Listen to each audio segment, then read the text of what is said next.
Ustaz, Al-Fatihah. Line moderator tak okey kot. A'udzubillahi minasyaitonirrajim. Bismillahirrahmanirrahim.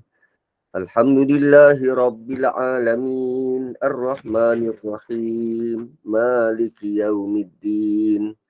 Iyyaka na'budu wa iyyaka nasta'in. Ihdinas siratal mustaqim. Siratal ladzina an'amta 'alaihim ghairil maghdubi 'alaihim waladdallin. Amin. Amin ya Rabbal Alamin. Maaf ada gangguan internet. Jadi untuk semoga majlis kita dapat berjalan dengan lancar ini dengan izin Allah Subhanahu Wa Taala. Saya dengan penuh ta'zim menyerahkan kepada Al-Fadhil Ustaz. Tafadhal mashkura. A'udzubillahi minasyaitonirrajim. Bismillahirrahmanirrahim. Wa in kuntum fi raibin mimma nazzalna ala 'abdina fa'tu bi suratin min mithlihi wad'u syuhada'akum min dunillahi in kuntum shadiqin. فإن لم تفعلوا ولا تفعلوا فاتقوا النار التي وقودها الناس والحجارة وأعدت للكافرين. رب اشرح لي صدري ويسر لي أمري واحلل عقدة من لساني يفقهوا قولي. سبحانك لا علم لنا إلا ما علمتنا إنك أنت العليم الحكيم. Assalamualaikum warahmatullahi wabarakatuh. Dan jika kamu menaruh syak tentang apa yang kami turunkan, pertanyaan diajukan kepada orang-orang yang tak percaya, orang-orang yang tak nak menyembah Tuhan, tak percaya dan gagal melihat apa yang dibentangkan pada alam ini berkait dengan Allah dan ketuhanan. Maka jika mereka masih ragu, ayat sebelum tentang huwallazi ja'ala lakumul arda firasya. Allazi ja'ala lakumul arda firasya. Dia yang jadikan bumi ini sebagai hamparan. Tapi jika mereka masih gagal melihat bukti-bukti jelas dari alam, maka fa'tu bisuratim min misli. Siapa yang suruh melihat alam ini? Allah Subhanahu Wa Taala. Bagaimana kita tahu Allah suruh kita lihat alam daripada Quran? Problemnya, bila kita tak buat semacam itu, tidak melihat alam dengan baik, dengan kata lain, kita tak percaya pada arahan dari Quran. So, bila tak percaya arahan dari Quran, bila kita ada rasa ragu terhadap apa yang Allah arahkan dari Quran, mimma nazzalna ala abdina, dari apa yang kami turunkan kepada hamba kami, fa'tu bisuratim mislih. Fa'tu bisuratim min mislih. Maka cubalah buat dan datangkan satu surah yang sebanding dengan Quran itu. Tuan-tuan dan puan-puan, bila kita sebut tentang surah, surah ni apa maksud surah? Ada idea tak apa maksud surah? Surah ni,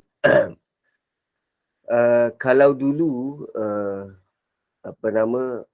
kerajaan Majapahit, Melaka, mereka punya kerajaan ni, bila dia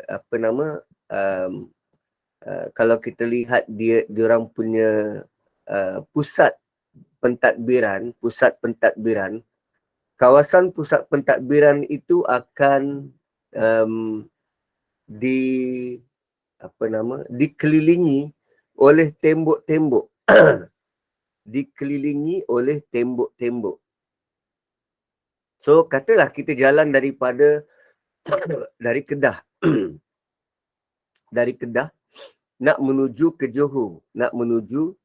Johor. Dan pada waktu itu mana ada signboard. Yang ada ialah bentuk panji-panji, bendera-bendera, ataupun kita akan nampak kawasan itu sebagai kawasan Melaka jika kita jumpa dengan tembok-tembok panjang, tembok-tembok tinggi ataupun pintu gerbang. Pintu gerbang. Sebab waktu tu kerajaan paling besar adalah Melaka. Dan apa Ya nama? betul. Tepi jalan pintu gerbang tu. Han Lipu. Kan bangunan-bangunan kerajaan silam, bentuk bangunan-bangunannya tu dia sekejap ya, saya tunjukkan. Contohnya macam ni. Ni. Ini kerajaan Islam Kedah. So di bangunan-bangunan tu nak menunjukkan itulah kawasan jajahan dia, maka dia ada fort ataupun tembok-tembok tinggi. Tembok-tembok tinggi. Tembok tu disebut sebagai surah. Tembok tu disebut sebagai surah. Tembok kerajaan silam kita tengok. Dinding dan tembok.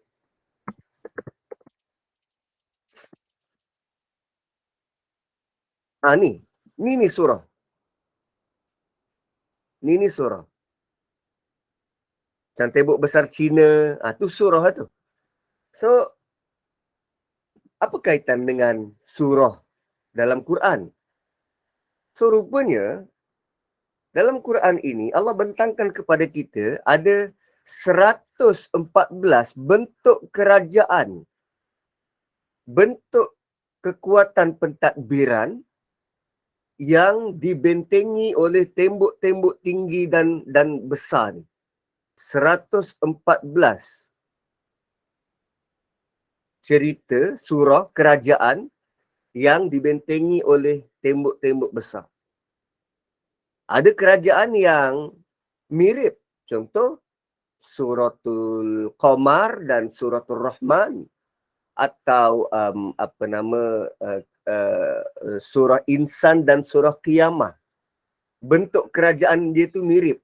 Dan setiap surah ini di dalamnya ada keperluan-keperluan yang sangat sesuai dengan tema kerajaan tu sendiri. Tema surah tu sendiri. Dan menariknya kalau kita tengok dalam gambar ni, tembok-tembok semacam ini, manusia dia akan bina daripada batu pertama yang paling bawah, kan? Batu pertama yang paling bawah ni, lalu ditumpuk-tumpuk batu tu, letaklah 10 kaki, 20 kaki. Itu kemampuan manusia untuk bina surah. Dan cuba kita lihat cara Allah bina surah. Allah kata apa? Mimma nazzalna ala abdina. Apa yang surah yang kami turunkan dari atas kepada hamba kami. So, binaan surah dari Allah ialah dia bukannya dari bawah ke atas, tapi daripada atas ke bawah. So, bila binaan tu dari atas ke bawah, kita mungkin boleh nampak dasar tembok tu. Nampak dasar tembok tu. Kita tak nampak atas dia. Berapa tinggi surah yang Allah turunkan? Sangat tinggi. Dan kita tak pernah tergambar bentuk berapa tinggi tembok-tembok yang Allah sediakan untuk kerajaan ini. Fa'tu bi suratin min mithli. Allah bukan sekadar nak kita datangkan surah ataupun nak kafir Quraisy itu datangkan surah, tapi dalam bentuk cuba engkau datangkan kerajaan seumpama kerajaan Allah. Wad'u syuhada'akum, dan panggil saksi-saksi kamu. Panggil orang-orang yang dapat menolong kamu. Wad'u syuhada'akum. Panggil siapa-siapa saja yang boleh menolong kamu. Panggil sekutu-sekutu kamu. Panggil orang-orang yang mahir dalam kalangan kamu. Panggil siapa saja. Malah kalau dalam ayat yang lain Allah cabar, minta tolong jin sekali. Minta tolong. Wad'u syuhada'akum min dunillah. selain dari Allah. Kerana manusia musyrikin Mekah waktu itu, mereka memuja selain dari Allah. Mohon pertolongan, perlindungan kepada sembahan-sembahan mereka yang lain dari Allah. Malah kalimah syuhada akum itu ialah sembahan-sembahan yang mereka rasa boleh bantu dan tolong mereka. Kan? Dan menariknya kita juga kadang terpakai dengan benda yang sama. Maksud terpakai macam mana? Ialah nak pergi hutan. Masuk hutan. Atuk nenek, cucu tumpang lalu. Benda tu dah jadi kebiasaan tuan-tuan. Atuk nenek, cucu tumpang lalu. Why perlu sebut atuk nenek tu? Memang atuk nenek kita dekat hutan tu? Atau macam mana? Panggilan kepada orang tua. Siapa atuk nenek tu? Jin.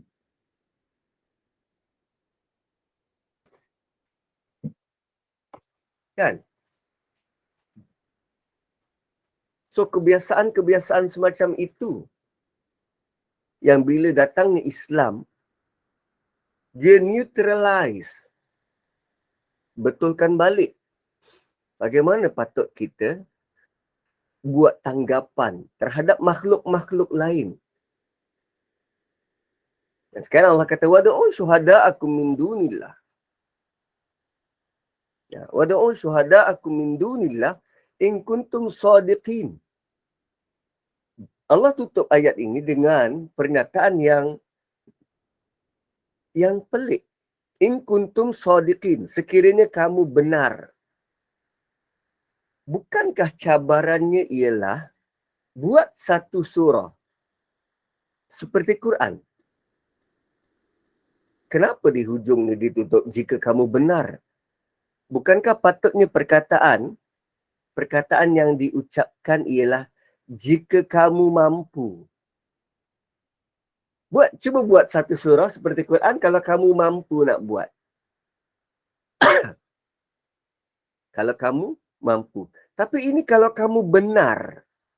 Why? Kan? So ayat ini adalah cabaran dari Allah pada manusia yang masih tak nak percaya. Mereka masih tak percaya selepas diberikan bukti-bukti jelas. Bukan samar-samar. Bukti jelas dakwah daripada orang paling terpercaya. Orang paling perfect. Kan Nabi SAW. Dan cabaran ini bukannya diberikan di awal Nabi mula berdakwah. Tak. Cabaran ini diberikan setelah Nabi datangkan contoh-contoh, bukti-bukti, ayat yang lain. Kita dah sampai berapa ayat dah ni? Daripada ayat pertama sampai ayat 23 dah. So kalau satu hari satu ayat, at least 23 hari dah kita jumpa dengan orang tu. Jumpa dengan orang yang sama. Bina repo yang betul. Dan dia masih tak nak terima. Barulah didatangkan cabaran semacam ini. Bukan dalam bentuk jumpa-jumpa orang kafir, terus suruh dia buat satu surah dari Quran. Dia kenal Quran pun tak. So kenalkan Quran dulu. Cuma in kuntum shadiqin, sekiranya kamu benar, sebab selalunya manusia, dia berani untuk tolak satu fakta sebab dia rasa dia ada pegangan tertentu. Dia ada prinsip yang dia pegang. Dia ada ilmu sebelum ni. Ilmu lain. Yang dia rasa kontradik dengan apa yang Quran bawa. Sebab tu Allah cabar status quo dia. Cabar apa yang dia pegang selama ini. Datangkan satu surah seperti Quran kalau benar. Kalau kamu benar atas apa yang kamu percaya sebelum ni. Bukan kalau kamu mampu. Allah sedang beri cabaran kepada kepercayaan asal dia. Apa yang dipercaya? Bahawa alam ini tak ada kuasa yang mengawalnya,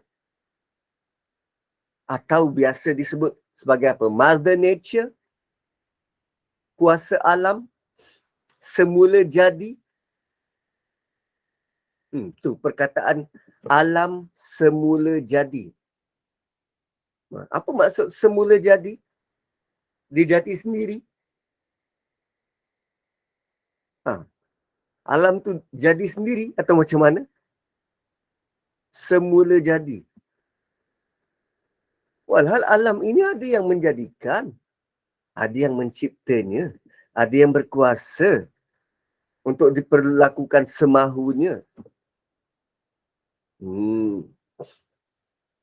So, sebab tu Allah tutup dengan in kuntum shadiqin. Kalau kamu benar atas apa yang kamu percaya. Kalau benar atas apa yang kamu percaya. Bak datang satu surah semisal Quran. Bak datang satu surah semisal Quran. Ada pernah cubaan-cubaan untuk mendatangkan digelar sebagai surah, dan apa yang didatangkan tu dalam bahasa Arab, rhyme-nya sama, dia punya rima dia sama kat belakang. Rima dia sama kat belakang. Sama macam waktu dicabar kafir Quraisy. Bak datang satu surah, lalu mereka datangkan surah semisal Suratul Fil, tentang gajah. Tentang gajah. Wal fil, dia tentang gajah. Demi gajah, belalainya panjang, telinganya besar. Gajah itu tinggi. Berbeza dengan Suratul Fil yang Allah datangkan. Tajuk tentang gajah. Tapi apa yang berlaku berkait dengan tindakan manusia bila bergantung dengan gajah. Seperti Abraha. Surah tentang, tajuk surah lembu betina. Suratul Baqarah. Tapi adakah cerita tentang lembu tu bagaimana? Tak. Tentang sikap manusia yang diberitahu berkali-kali tapi tetap mengambil sikap seperti lembu. Buat tak kisah. Yang dikisahkan ialah dia makan ke tak hari itu. Tu surah ni panjang. Tentang perangai manusia yang mirip lembu. Pergi kerja, balik kerja. Pergi kerja, balik kerja. Lembu tentang makan je. Sehingga dia ikut je apa yang disua oleh tuan dia. Satu, daging lembu ni pelbagai. Ikut bagaimana manusia nak membentuk daging dia tu. Kan? Wagyu. Lepas tu ada lagi bentuk-bentuk daging yang lain. Tengok apa yang dia makan. Apa yang tuan dia bagi. Kan? Dekat-dekat dengan apa? Idul Adha. 2 bulan sebelum lembu masuk dari Thailand. Maka pengusaha-pengusaha lembu akan bagi makan setiap hari dalam 2 bulan menjelang Raya Haji. Menjelang disembelih. Hari pertama masuk, harga dia berbeza dengan 2 bulan selepas tu. Sebab dia dah bagi makan. Dia datang masuk untuk diberi makan supaya boleh disembelih. Lembu. So, fa'illam taf'alu walan taf'alu. Maka kalau kamu tak mampu membuatnya, walan taf'alu, dan sekali-kali tidak sampai bila-bila. Lan maksudnya tak mungkin sampai bila-bila. Lan juga bermaksud mustahil untuk kamu buat. Fa'illam taf'alu walan taf'alu. Kalau kamu tak mampu, itu macam masih ada harapan untuk buat. kemudian Allah tutup peluang itu. Walan taf'alu, kamu sekali-kali tak mungkin mampu buat. Fattaqun nar, maka takutlah terhadap api neraka. Peliharalah dirimu dari api neraka. Allati waquduhan nas wal hijarah, yang bahan bakarnya terdiri dari manusia dan batu berhala. Wal hijarah uiddat lil kafirin, dan disediakan untuk orang kafir. So, bila Allah beri cabaran, tak perlu tunggu untuk mereka buat. Tak. Kerana Allah tahu. Kerana Allah tahu orang-orang kafir tak mampu buat. Perkataan lam dalam ayat ni bermaksud perkara yang sudah lepas. Fa'il lam taf'alu. Orang dulu pernah buat, pernah cuba. Attempt had been made. Dan ini bermaksud orang-orang kafir telah pernah cuba untuk buat ayat Quran, untuk menandingi kehebatan Quran. Walan taf'alu. Tapi cubaan mereka tak berjaya sampai bila-bila. Kerana bahasa Quran bukan bahasa manusia. Dia menggunakan huruf-huruf yang kita faham. Waw, lam, nun, walan, ta, fa, ain, lam, waw, taf'alu. Dia menggunakan huruf-huruf yang kita tahu boleh dieja, tapi tak mungkin sama dengan apa yang Allah bentangkan melalui Quran. Contohnya, alif, lam dengan mim. Kita boleh sebut sebagai alam. Alam tara kaifa fa'ala rabbuka bi ashabil fil. Surah Fil kan? Alam tara kaifa. Alif, lam dengan mim. So kalau kita letak saja alif, lam dan mim dekat awal, tanpa baris. Ada ketikanya dibaca alam tara kaifa. Ada ketikanya dibaca dengan alif, lam, mim. Siapa menentu perbezaan bacaan tu? Ternyata bukan Nabi SAW. Dia datang dari Allah. Ejaan sama, bunyi berbeza tuan-puan. Malah tak pernah kita baca alif lam mim tu di tengah-tengah ayat. Kan alam tara kaifa fa'ala rabbuka bi ashabil fil, alam yaj'al kaidahum fi tadlil. Bayangkan kalau kita tak belajar dan setiap perkataan alif, lam dan mim tu kita ikut seperti mana awal suratul Baqarah. Maka cara kita baca surah Al-Fil berbeza. Alif lam mim tara kaifa fa'ala rabbuka bi ashabil fil. Alif lam mim yaj'al kaidahum fi tadlil. Kan pelik. Allah kata fa'il lam taf'alu wa lan taf'alu. Alif lam ra. Ular kita baca. Alif lam mim ra almari. Ha. So, lagi sekali Allah bagi tahu tentang keterbatasan minda kita untuk garap dan hasilkan seperti mana bahasa yang Allah Subhanahu wa taala empunya alam ini. Maka cara yang selamat ialah fattaqun narallati. Pelihara dirimu dari api. Pelihara dirimu dari api. Macam mana nak pelihara diri dari api? Kena percaya dengan Quran.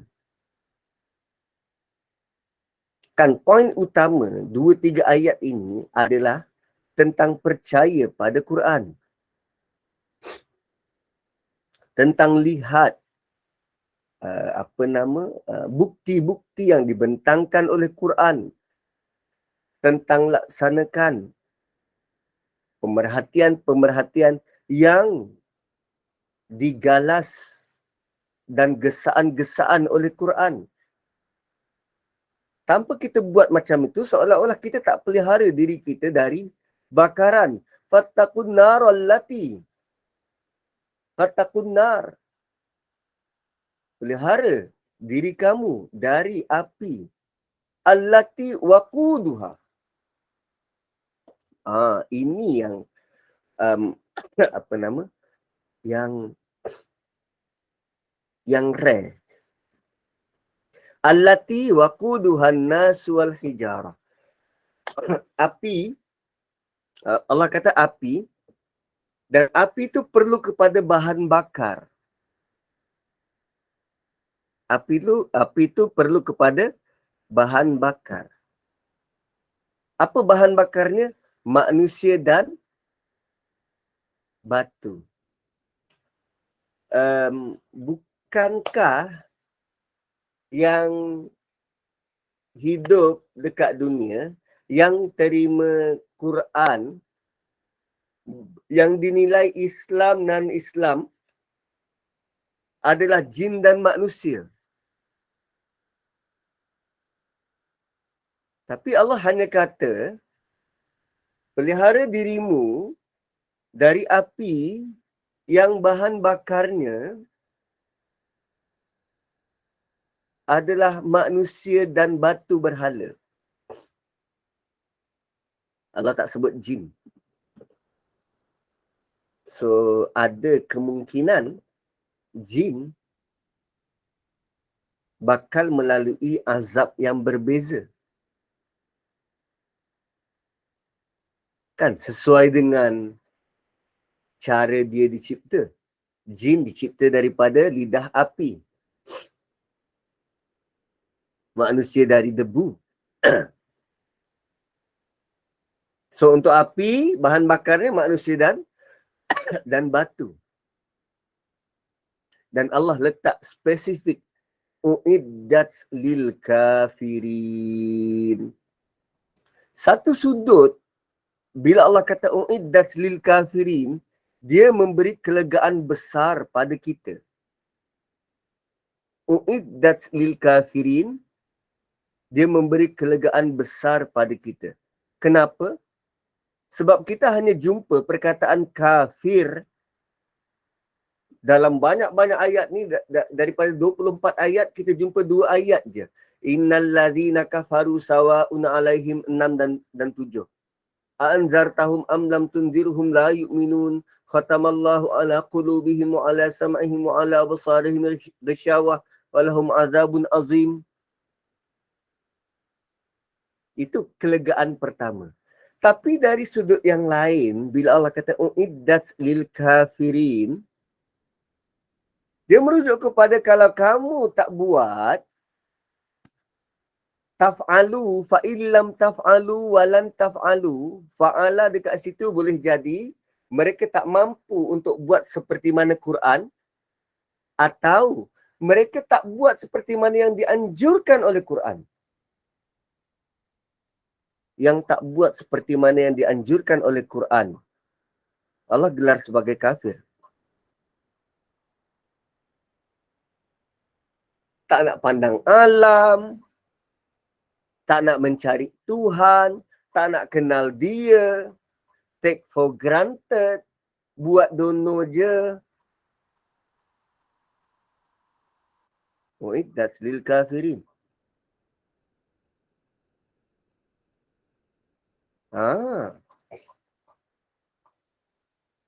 So dia masih lagi dalam bentuk open.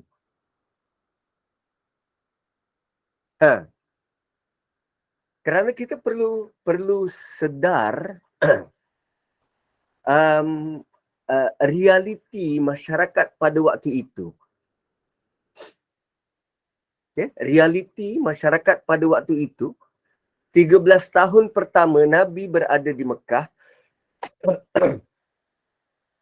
dari sudut akidah, masyarakat hanya terbagi kepada 2 kelompok. Sama ada dia Muslim, mukmin, beriman, atau dia kafir. Dia tak ada tengah-tengah. 13 tahun di Mekah. Sama ada dia mukmin, beriman atau kafir. Dia tak ada tengah-tengah. Kemudian fasa Madinah. Fasa Madinah sebelum pembukaan Mekah, di Madinah 10 tahun. Pada tahun ke-9 di Madinah, pada tahun ke-8, ke-9, ke-8 barulah pembukaan kota suci Mekah. So, maksudnya ada 8 tahun di Madinah, dia ada 3 pembahagian. Mukmin, kafir, munafik. Mukmin, kafir, munafik. Dan selepas pembukaan kota suci Mekah, barulah turun surah Hujurat. Kerana selepas pembukaan kota suci Mekah, maka ramailah orang yang masuk Islam secara bandel, beramai-ramai, ikut ketua masing-masing. Jadi bila masuk Islam beramai-ramai, mereka tak dapat direct personal touch dengan Nabi SAW. Sebelum pembukaan kota Mekah, yang masuk Islam seorang, kadang berdua. So, dapat jumpa terus dengan Nabi dan Nabi terus ajar apa yang perlu. Tapi bila dah ramai-ramai masuk dan Nabi hantar wakil-wakil baginda ke kabilah ni, kabilah tu, ramai. Maka turun surah Hujurat untuk kritik bagaimana sepatutnya berlaku. Apa kritikannya? Ada ramai-ramai yang masuk Islam ni, dia kata apa? Kami dah beriman.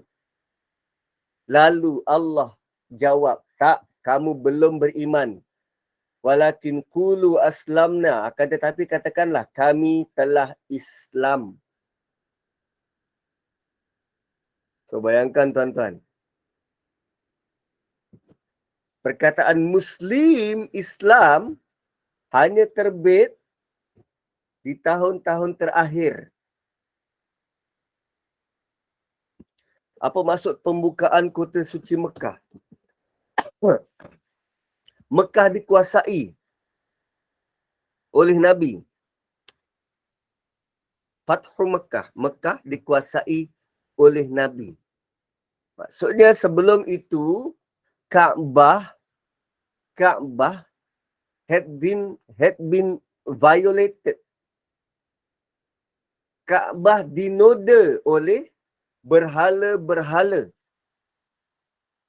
Siapa yang buat? Kafir Quraisy.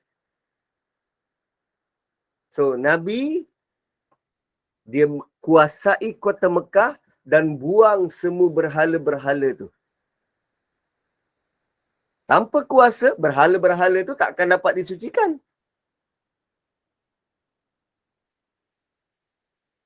So, selepas pembukaan kota suci Mekah, barulah ramai orang masuk Islam. Dan berbondong-bondong. Barulah Allah highlight tentang nama Muslim tu. Walakin qulu aslamna. Beritahu kami telah Islam. Iman belum? Iman belum. So, bila sebut kafir, dia perlawan, opposite dia bukan Islam, tapi mukmin. Bila tuan-puan jumpa perkataan kafir, lawan dia mukmin, bukan sekadar Islam. So, kita punya usaha untuk beriman. Berusaha untuk beriman. Berusaha untuk beriman. Fa'illam taf'alu wa'lam taf'alu fattaqun narul lati waquduhan nas wal hijarah uiddat lil kafirin. Bakaran itu yang api yang bahan bakarnya terdiri dari manusia dan batu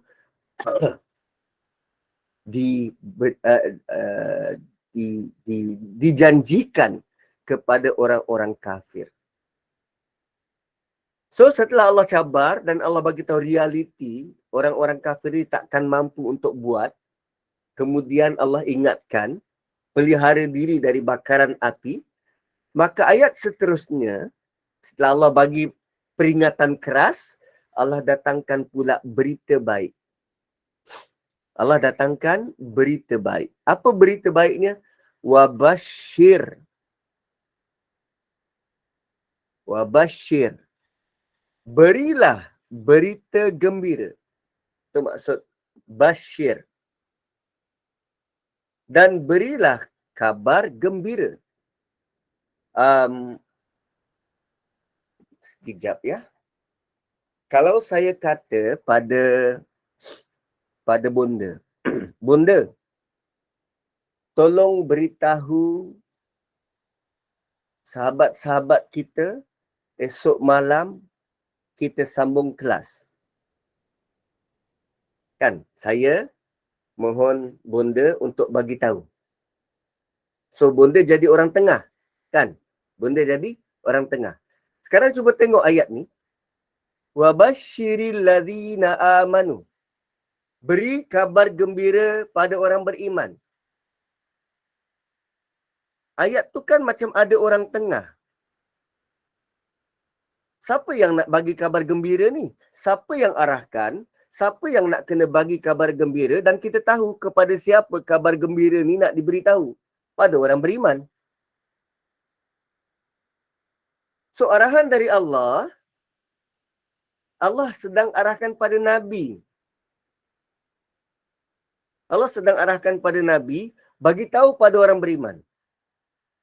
Ini maksud ayat ni. Wabashiril ladzina amanu. Beri kabar gembira kepada orang beriman. Allah bagi tahu pada Nabi. Gembirakan mereka. Sampaikan kabar gembira ini.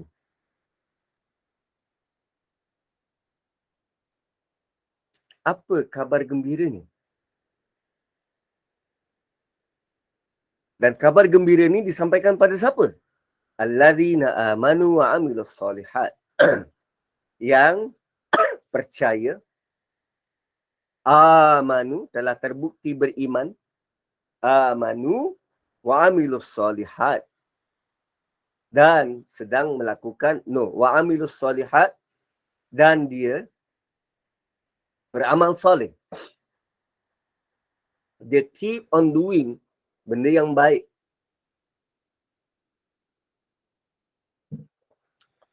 Sentiasa upgrade amal-amal baik dia. Apa berita gembiranya? Annalahum jannat. Sesungguhnya, anna, sesungguhnya, lam. Lam dekat situ, lamul milk. Lamul milk. Lam menunjukkan pemilikan. Annalahum, mereka memiliki. Sungguh mereka memiliki. Tuan-puan, syurga yang Allah janjikan ini, dia bukannya atas tanah tol. Dia bukannya tanah 99 tahun. Dia bukannya tanah kerajaan dan kita kena bayar sewa. Tak. Kita sudah pun dapat grant. Milik kita, grant syurga. Ini maksud ayat ni. Beri berita gembira pada mereka, wahai Muhammad. Orang-orang yang beriman dan amal soleh, mereka sudah pun memiliki syurga. Annalahum. Jannat, bukan satu. Jannat, beberapa syurga. Jannah satu. Ini jannatin. Lebih dari 3.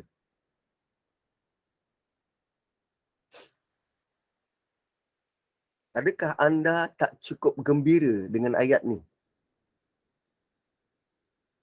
Allah sudah pun bagi pemilikan syurga kepada orang yang telah terbukti beriman dan dia sentiasa upgrade amal dia. Dah bagi. Tinggal masuk. Sudah memiliki anna lahum jannat. Dan syurga itu tajri min tahtihal anhar. Apa yang ada dalam syurga tu? Tajri min tahtihal anhar. Mengalir di bawahnya air.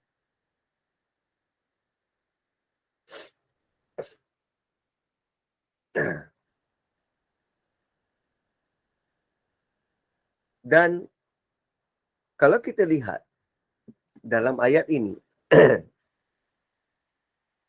Allah suruh Nabi SAW yang bagi tahu pada kita, pada orang beriman. Kenapa Allah tak bagi tahu sendiri? Kenapa guna perantara? Allah nak tunjuk pentingnya Nabi untuk ditaati.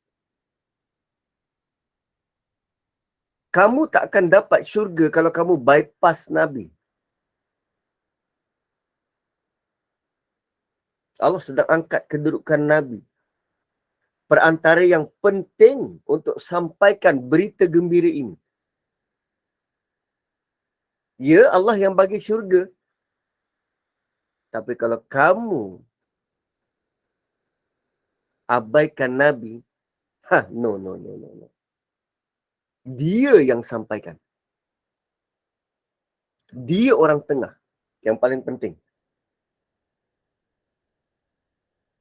Dahsyat kan? Dahsyat. Selalu kita lupakan orang tengah. Lagi-lagi kalau kita nak beli tanah. Kita anggap broker orang tengah ni tak penting. Baik aku deal terus dengan tuan tanah.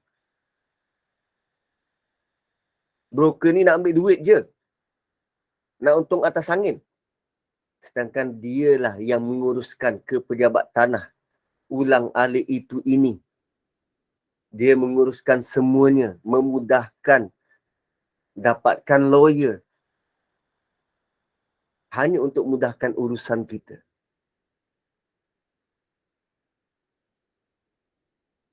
So, Nabi sebagai orang tengah yang super penting. Super penting. Dan Quran yang disampaikan ini datangnya, keluarnya dari mulut Nabi. Disampaikan dari mulut Nabi. Maka bagaimana kalau kita tak percaya Nabi? Dan mana mungkin kita boleh percaya Quran tanpa percaya Nabi? So, keimanan itu bukan hanya percaya pada Allah. Tapi perlu kita percaya pada Nabi. Dan dalam ayat ini ada konsep risalah yang disampaikan.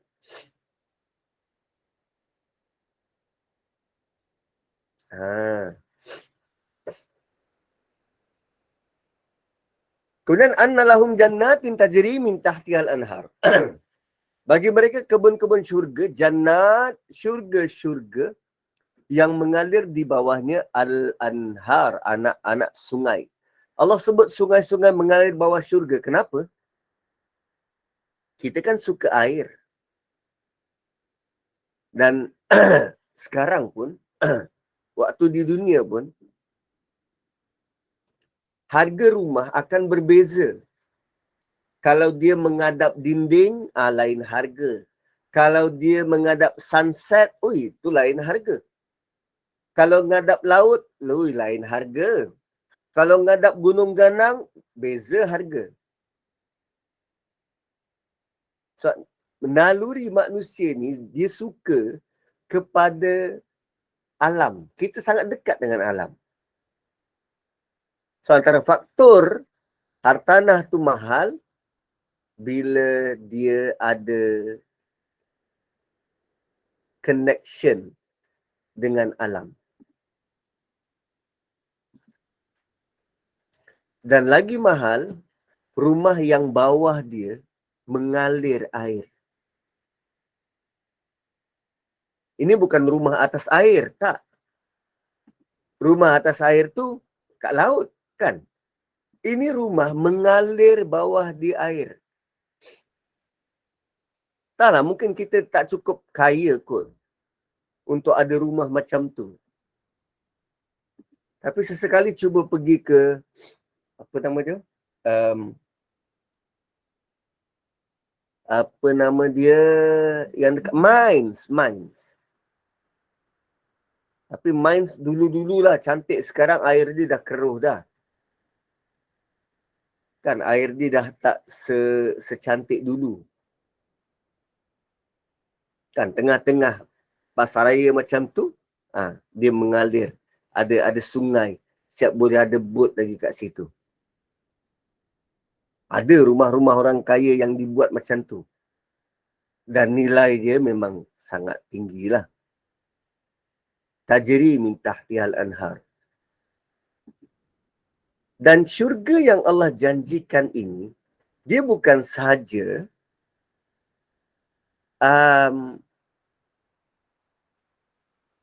dia bukan sahaja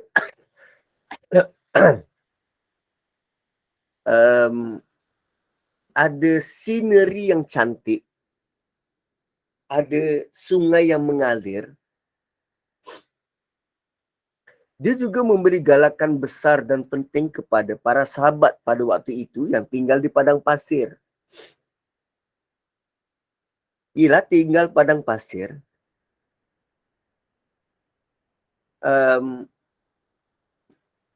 mana nampak sungai, kan? Oasis pun jarang-jarang sekali. Mereka nak dapatkan air tu kan sukar. So, tajri min tahtil anhar tu menjadi motivasi yang tinggi pada para sahabat yang beriman. Kita pula melihat, oh ini pemandangan yang cantik. Pemandangan yang cantik. Kalau kita ada tanah dan dekat tanah tu ada anak sungai, wow, itu nilai besar dan tinggi. Kullama ruziqu minha min samaratir rizqa. Setiap kali mereka diberi daripada buah-buah syurga sebagai rezeki.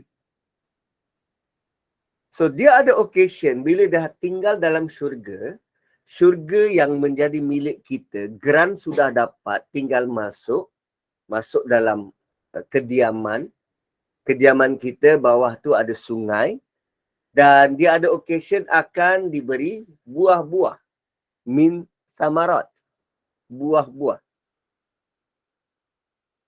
Dan kali ini Allah guna samarat sebab di tempat lain Allah guna fakihah. Fakihah. So samarat ni buah-buah. Dan buah tu kita pernah nampak dekat dunia. Buah tu kita boleh nampak, kita pernah dapat dekat dunia. So samarat adalah buah yang kita pernah nampak. Fakihah mungkin belum pernah nampak. Tapi samarat, kita pernah rasa, pernah nampak. Pisang mungkin, anggur mungkin, apple, durian. Tu.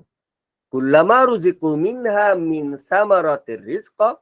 Setiap kali mereka diberi daripada buah-buah syurga sebagai rezeki, qalu. Mereka berkata, why mereka? Kan? Why mereka? Bukan tadi allazina amanu wa amilus solihat. Oh, ni masuk ramai-ramai, bukan seorang-seorang. Kita masuk syurga ni ramai-ramai. Bukan seorang-seorang. Moga grup kita ni semua ni masuk syurga. Amin. So, bila diberi rezeki, masuk, nampak rumah dan diberi rezeki, diberi buah-buah. Qalu, kita ramai-ramai kata, hadzal ladzi ruziqna min qabl. Ini macam buah pisang dulu kat dunia. Ini adalah buah yang pernah diberi pada kami. Hadzal ladzi ruziqna min qabl. Sama seperti yang diberi dekat dunia dulu. Pisang-pisang, apple-apple, anggur-anggur.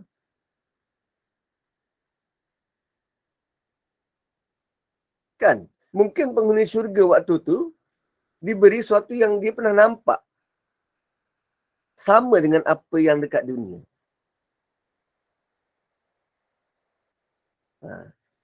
Tapi kita perlu tahu bahawa sesuatu yang nampak sama belum tentu sama, kan? Rasanya berbeza. Rupanya nampak sama. Ka'annahu seperti itu. So, wa'utu bihi mutasyabiha, yang serupa antara satu sama lain. Buah nampak sama dengan buah yang pernah mereka rasa dulu dekat dunia. Dan mereka ingat lagi memang buah tu sedap.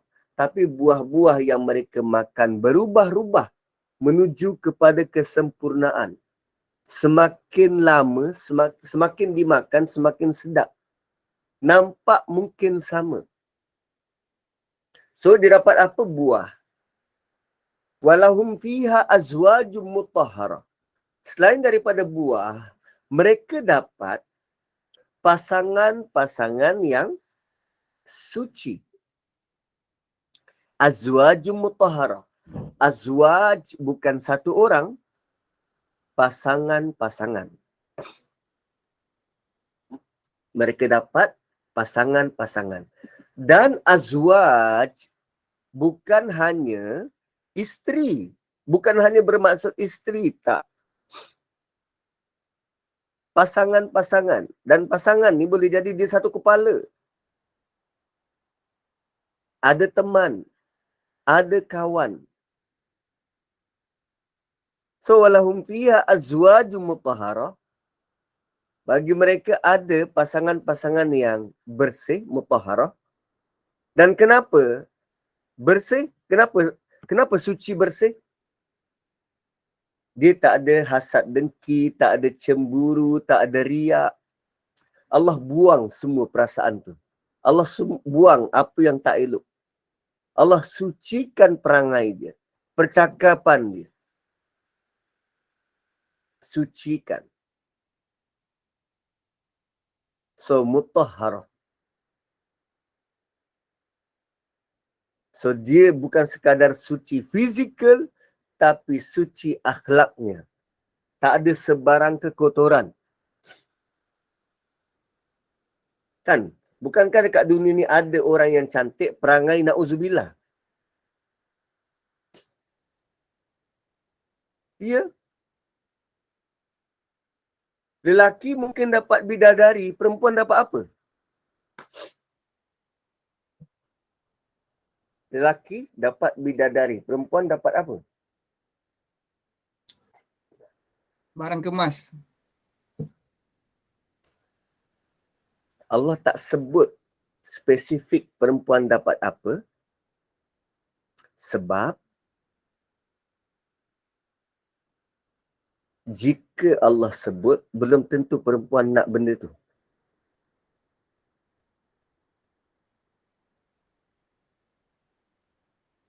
Beza lelaki dengan perempuan ni tuan-tuan.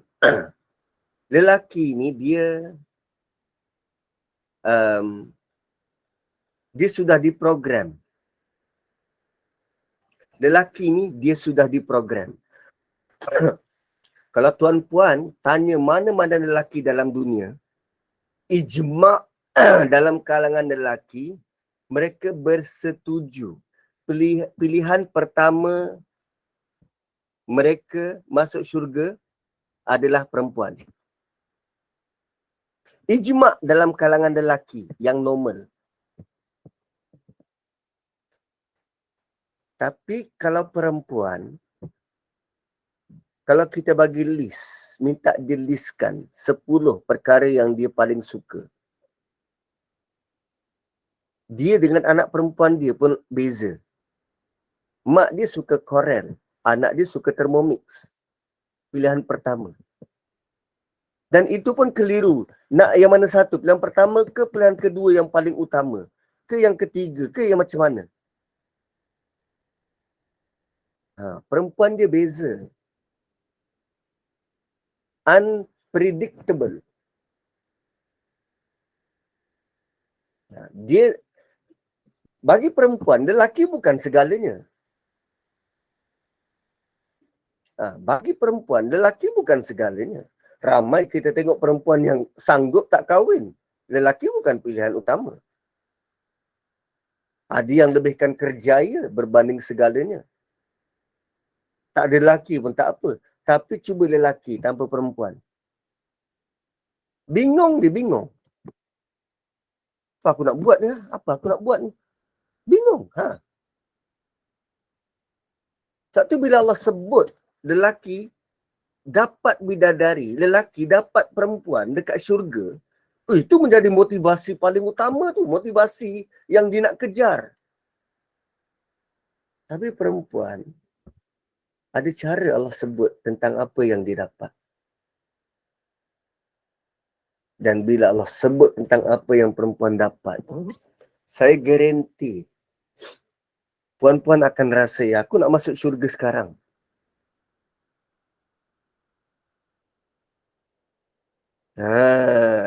Aku nak masuk syurga sekarang.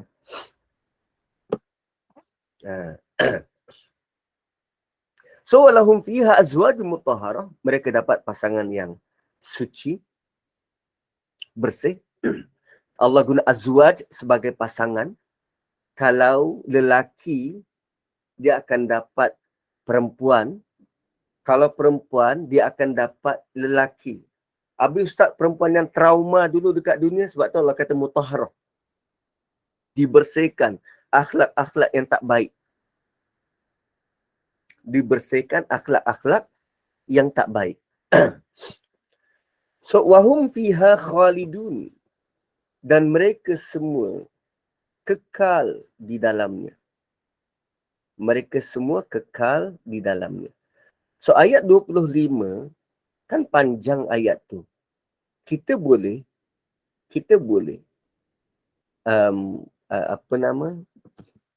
ringkaskan, kita akan dapat 3 benda dalam syurga. Pertama, tempat. Pertama, makanan. Kullama ruziqu minha samarat. Pertama, makanan, buah. Yang kedua, pasangan. Dan yang ketiga, kekal di dalamnya. 3 benda. Makan, pasangan, dan kekal. So, Allah sudah bagi tahu kita punya takdir. Okay?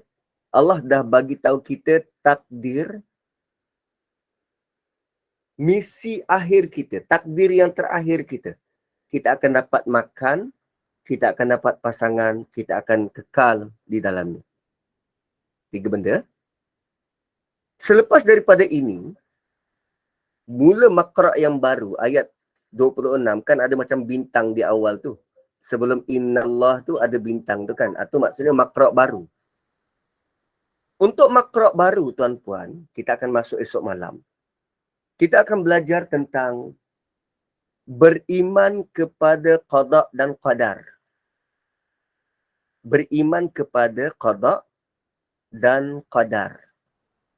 So Allah sudah bagi tahu kita kadar kita yang terakhir.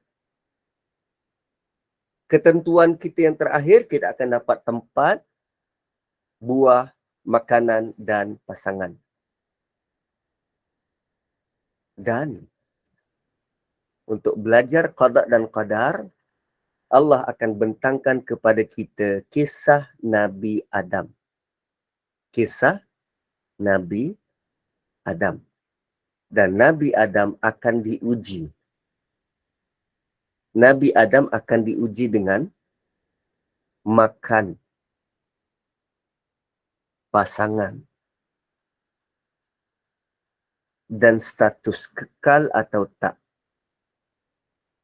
Makan pasangan dan status kekal atau tidak.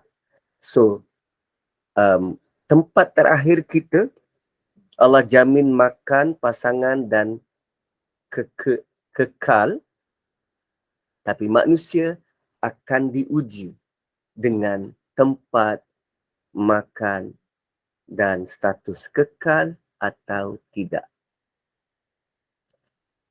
So itu next time. Barakallahu li wa lakum. Kembali kepada moderator. Alhamdulillah.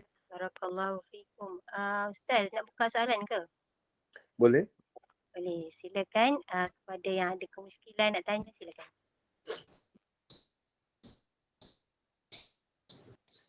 Assalamualaikum Ustaz.